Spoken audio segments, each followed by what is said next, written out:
अनुच्छेद 101 के तहत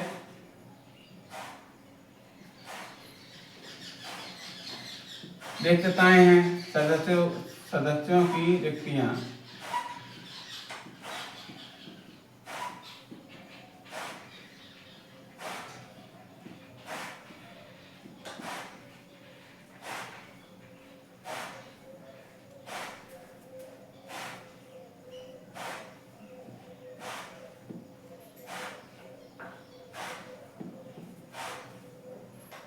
अनुच्छेद 1 के अंतर्गत इनकी नियुक्तियों का प्रावधान है। जो सदस्य, मान लीजिए कोई सदस्य लोकसभा से भी प्रत्याशी है और राज्यसभा का भी प्रत्याशी है, तो उसको एक सदन की सदस्यता से त्याग पत्र देना पड़ेगा। अगर वो लोकसभा का सदस्य रहना चाहता है तो राज्यसभा की सदस्यता से इस्तीफा देना पड़ेगा। अगर राज्यसभा का सदस्य रहना चाहता है तो लोकसभा की सदस्यता से इस्तीफा देना पड़ेगा। इस तरीके से ये जो है उनके इस्तीफे के बाद जो रिक्ति होगी उसकी बात अनुच्छेद 1 के तहत दी गई। इसी संदर्भ में राज्यों के परिप्रेक्ष्य में आप ले लीजिए, तो अगर कोई सदस्य विधायक है, विधायक के बाद वो अगर सांसद चुन जाता है तो उसको अपने एक सीट से इस्तीफा देना पड़ेगा। विधानसभा की सीट से जो है वो त्याग पत्र देगा तो लोकसभा से सदस्य के रूप में वहां नामित होगा। तो इस प्रकार जो उसके इस्तीफा देने के बाद जो पद जो रिक्त होता है उस रिक्त का उल्लेख अनुच्छेद 1 के तहत होता है। तो इसी प्रकार जो एक ही सदन के लिए जो चुनाव लड़ता है, लोकसभा के लिए जैसे लड़ा तो वो 2 क्षेत्रों से विजयी हो गया तो एक क्षेत्र से उसको इस्तीफा देना पड़ेगा, तो वो रिक्तियां इसी के अंतर्गत आ जाएंगी। तो ये रिक्तियों की संख्या जो रिक्तताओं का जो उल्लेख है वो अनुच्छेद 101 करता है। इसी तरीके से अब अनुच्छेद 102 के तहत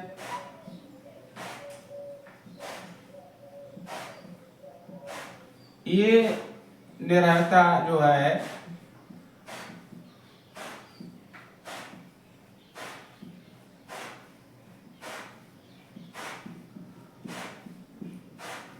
कि किस व्यक्ति को लोकसभा के सदस्य के लिए योग्य माना जाए। तो ऐसा सदस्य जो किसी लाभ के पद पर ना हो, किसी लाभ के पद पर ना हो और जो कोई पागल दिवालिया ना हो,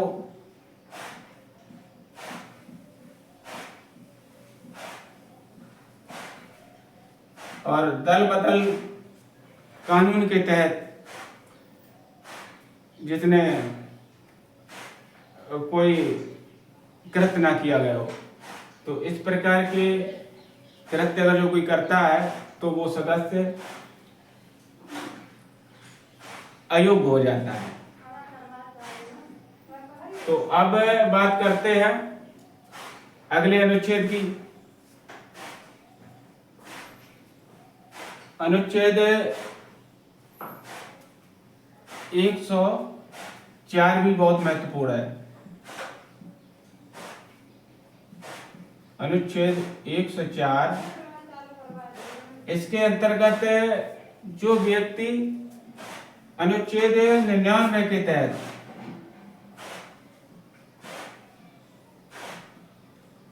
संसद के सदस्य के रूप में तो चुन लिए जाते हैं लेकिन वो निर्योग्य होते हैं, तो उनकी जो शपथ सेरेमनी होती है उसमें वो शपथ ग्रहण नहीं करते हैं। तो उन सदस्यों को भी संसद में बैठने का और मताधिकार करने का पूरा अधिकार है। तो ये सदस्यों के पीछे शर्त ये है कि वो प्रत्येक बैठक में जब वो बैठते हैं तो उसमें उनको 500 रुपए का शुल्क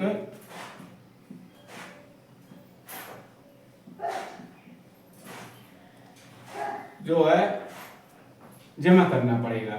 तो इस हिसाब से वो संसद की कार्रवाई में या लोकसभा की कार्रवाई में भाग ले सकते हैं, बशर्ते उनको जो संसद द्वारा नियम बना है उसके तहत ये जो निर्धारित शुल्क है उसको प्रत्येक दिवस पर 500 रुपये का शुल्क देना होगा। अब बात करते हैं अनुच्छेद 105 के तहत, यह भी बहुत महत्वपूर्ण है।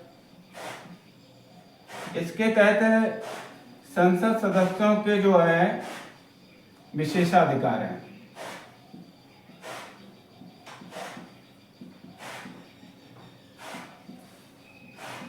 ये लोकसभा ही कि नहीं, मतलब दोनों के संसद के हैं, मतलब राज्यसभा और लोकसभा दोनों सदस्यों के, और योग्यताएं भी हैं इसी तरीके से।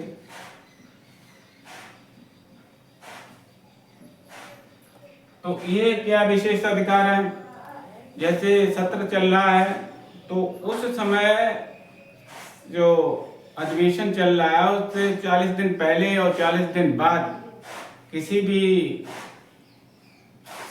सांसद को गिरफ्तार नहीं किया जा सकता है।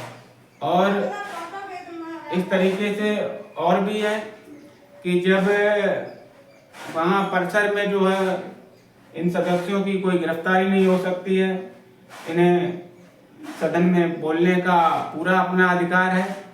तो इस तरीके से अनुच्छेद 105 सदस्यों को विशेष अधिकार देता है, तो ये भी जरूरी हो जाता है। अब और महत्वपूर्ण अनुच्छेद जो है अनुच्छेद 108 आता है। अनुच्छेद 108 के तहत संसद का संयुक्त अधिवेशन, ये बहुत इंपॉर्टेंट क्वेश्चन है।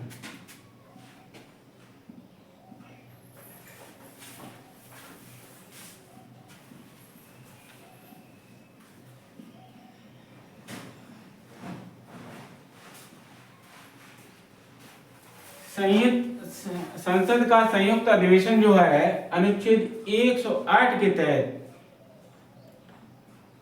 प्रावधानित है। तो ये जो संयुक्त अधिवेशन बुलाने का कार्य है राष्ट्रपति महोदय करते हैं। किस अनुच्छेद के तहत? 108 के तहत। जब किसी विधेयक पर, साधारण विधेयक पर गतिरोध उत्पन्न हो जाता है तो उसको, उसके समाधान हेतु संसद का विशेष अधिवेशन जो है संयुक्त अधिवेशन आहूत किया जाता है। तो इस संयुक्त अधिवेशन की अध्यक्षता, सवाल ये रहता है कि संसद के संयुक्त अधिवेशन की अध्यक्षता कौन करता है? तो ये भी लोकसभा अध्यक्ष करते हैं। ये सवाल बहुत ज्यादा आता है।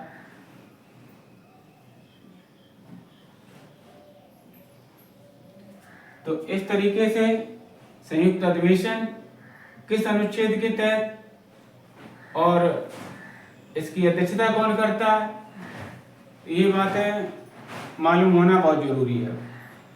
अब अनुच्छेद 109 की बात करते हैं।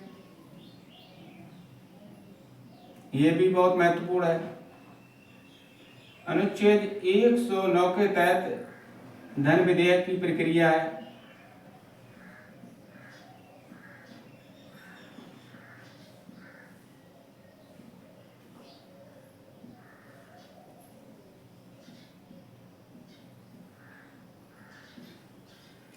कि धन विधेयक को जो है लोकसभा में ही पेश किया जा सकता है, इसको राज्यसभा में पेश नहीं किया जा सकता।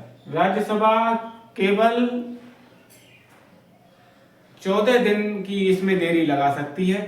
जब धन विधेयक जो है राष्ट्रपति की पूर्व स्वीकृति से ही लोकसभा में पेश किया जाता है, उसके बाद ये राज्यसभा के लिए भेजा जाता है। तो राज्यसभा इसे स्वीकार करे या अस्वीकार करे, तब भी कोई फर्क नहीं पड़ता है, और अधिकतम अगर देरी लगा सकती है तो वो 14 दिन की देरी लगा सकती है। तो इसके अंतर्गत ये बातें याद रखना जरूरी है कि अनुच्छेद 109 के तहत धन विधेयक की प्रक्रिया है, और धन विधेयक की प्रक्रिया के अंतर्गत इस पर राष्ट्रपति की पूर्व स्वीकृति मिलती है। उसके बाद में ही ये उसमें लोकसभा में पेश किया जाता है। लोकसभा में पेश करने के बाद में ये राज्यसभा को भेजा जाता है। राज्यसभा इस पर स्वीकृति दे या अस्वीकृति दे, और अधिकतम जो है अगर उसको रोक सकती है तो 14 दिन के लिए रोक सकती है। तो ये बात अनुच्छेद 109 के तहत है।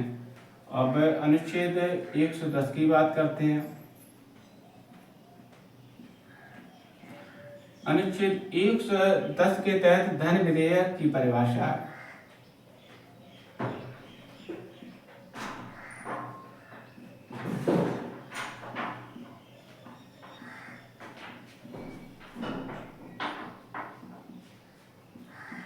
तो ये भी निर्णय जो है लोकसभा अध्यक्ष ही करते हैं कि कौन सा विधेयक धन विधेयक है या नहीं। इस बात का निर्णय जो है लोकसभा अध्यक्ष करते हैं। सवाल यही आता है कि कोई विधेयक धन विधेयक है या नहीं, इसका निर्णय कौन करता है? तो इसका निर्णय जो है लोकसभा अध्यक्ष करते हैं। अब बात करते हैं अनुच्छेद 111 की। अनुच्छेद 111 के तहत जो विधेयक होते हैं, दोनों सदनों द्वारा पारित विधेयक होते हैं, उन पर राष्ट्रपति महोदय अपनी स्वीकृति देते हैं। तो प्रथम दृष्टया वो पुनर्विचार के लिए लौटा भी सकते हैं, लेकिन अगर दूसरी बार स्वीकृति के लिए भेजा जाए उन्हें, दोनों सदनों द्वारा पारित विधेयक जो दूसरी बार अगर उनके पास भेजा जाता है तो उस पर उनको स्वीकृति देनी पड़ती है। तो ये अनुच्छेद 111 के तहत बात आ गई। अब अनुच्छेद 112, ये भी बहुत महत्वपूर्ण है। अनुच्छेद 112 ये जो है बजट से संबंधित है, वार्षिक वित्तीय विवरण। वार्षिक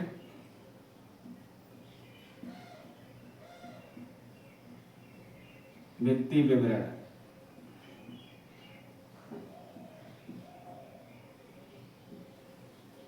इसके तहत जो राष्ट्रपति महोदय हैं, संसद के दोनों सदनों में जो वार्षिक बजट है, जो वार्षिक वित्तीय विवरण है, बजट भी कहते हैं उसको, लेकिन बजट शब्द कहीं भी संविधान में उल्लिखित नहीं है। तो वार्षिक वित्तीय विवरण से आशय यहाँ ये है कि जो आगामी वर्ष है उसके लिए जो राजस्व की प्राप्ति और उसका व्यय क्या होना चाहिए, उस बात का जो प्राकलन है वो अनुच्छेद 12 के तहत किया जाता है। तो ये बात महत्वपूर्ण हो जाती है। तो अनुच्छेद 12 उधर वार्षिक, इस तरीके से या बजट करके याद कर लीजिए आपकी अनुच्छेद 12 के 112 के अंतर्गत क्या है, तो वार्षिक वित्तीय विवरण या बजट आ जाता है। अब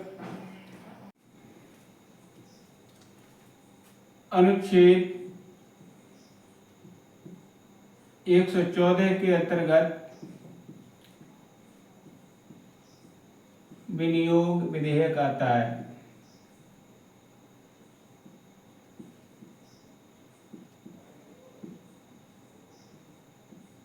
विनियोग विधेयक के माध्यम से ही संचित निधि से धन की निकासी होती है, और विनियोग विधेयक को लोकसभा में पेश किया जाता है। तो ये विनियोग विधेयक जो है एक प्रकार का धन विधेयक होता है, जो सरकार की अनुदान जो मांगे होती हैं उनको पूरा करने के लिए, और संचित निधि से जो भारत व्यय होते हैं, राष्ट्रपति, उपराष्ट्रपति, मुख्य न्यायाधीश और अन्य न्यायाधीश, लोकसभा अध्यक्ष, उपाध्यक्ष आदि के वेतन जो भत्ते जो दिए जाते हैं वो संचित ऋण के भारत व्यय से ही दिए जाते हैं। तो इस तरीके की जो धन निकासी होती है वो विनियोग विधेयक के माध्यम से होती है। तो सवाल ये आता है कि अनुच्छेद 14 के अंतर्गत क्या आता है, तो सीधा उत्तर हो गया आपका विनियोग विधेयक। और विनियोग विधेयक की प्रकृति कैसी है?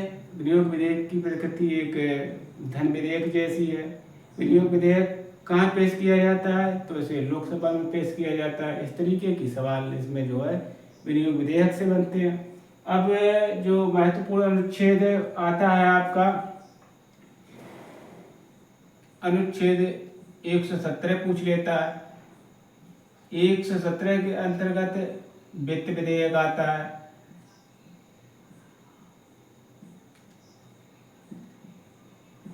तो वित्त विधेयक के अंतर्गत जो सरकार की आय और उसका व्यय आ जाता है।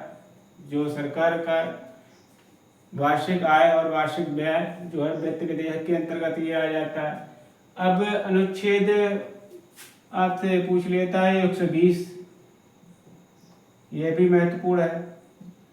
120 अनुच्छेद के तहत 120 अनुच्छेद के तहत जो है संसद के सदनों की जो भाषा है वो क्या कौन सा माध्यम होना चाहिए उसका?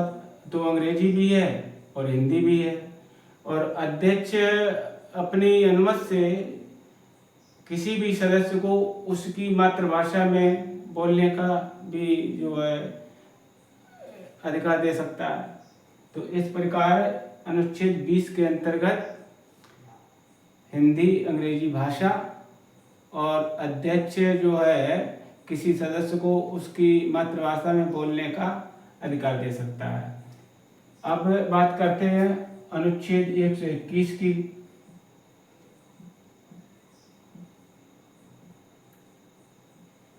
अनुच्छेद 121 कहता है कि जो सर्वोच्च न्यायालय और उच्च न्यायालय के न्यायाधीश हैं उनके आचरण के बारे में संसद में कोई चर्चा नहीं होगी, ना लोकसभा में ना राज्यसभा में। तो इस प्रकार का निर्बंध है कि सर्वोच्च न्यायालय के न्यायाधीश चाहे उच्च न्यायालय के न्यायाधीश इनके आचरण के बारे में संसद के किसी भी सदन में कोई भी चर्चा नहीं होगी। तो इस बात का उल्लेख होता है सर्वोच्च न्यायालय के न्यायाधीश और उच्च न्यायालय के न्यायाधीशों के आचरण के बारे में संसद के दोनों सदनों में कोई चर्चा नहीं होगी। अब अनुच्छेद 122 क्या कहता है? अनुच्छेद 122 के अंतर्गत जो न्यायालय है वो संसद द्वारा जो बनाई गई नीतियां हैं या जो कार्रवाई संसद करती है उसके बारे में किसी भी प्रकार की कोई चर्चा ये भी नहीं करेगा। तो दोनों एक दूसरे के कार्यों में कोई हस्तक्षेप नहीं करेंगे। न्यायालयों द्वारा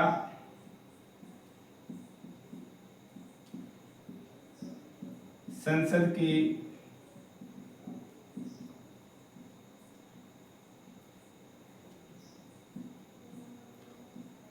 कार्रवाई में हस्तक्षेप न करना।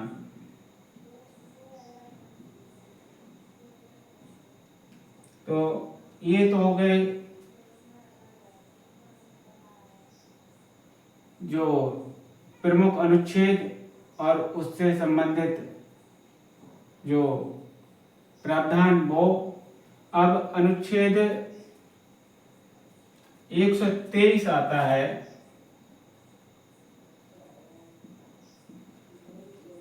जो संविधान के भाग 5 के अध्याय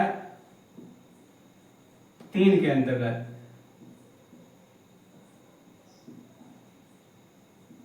राष्ट्रपति का विश्रांत काल बोलते हैं इसे। राष्ट्रपति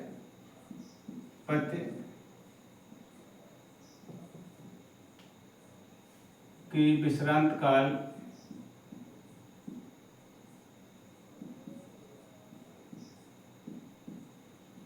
की शक्ति। तो जब संसद का सत्र नहीं चल रहा होता है तो उस समय जो राष्ट्रपति महोदय हैं अनुच्छेद 123 के तहत अध्यादेश जारी कर सकते हैं। तो अध्यादेश जारी करने की राष्ट्रपति की शक्ति जो है वो अनुच्छेद 123 के अंतर्गत आती है। कब? जब संसद का सत्र ना चल रहा हो तब। तो ये तो थी संविधान के भाग 5 लोकसभा और राज्यसभा और उससे संबंधित अनुच्छेद और उनसे संबंधित जो महत्वपूर्ण जो प्रश्न थे उन पर चर्चा किए। अब अगले टॉपिक में फिर नए विषय वस्तु के साथ मिलते हैं। तब तक के लिए जय हिंद।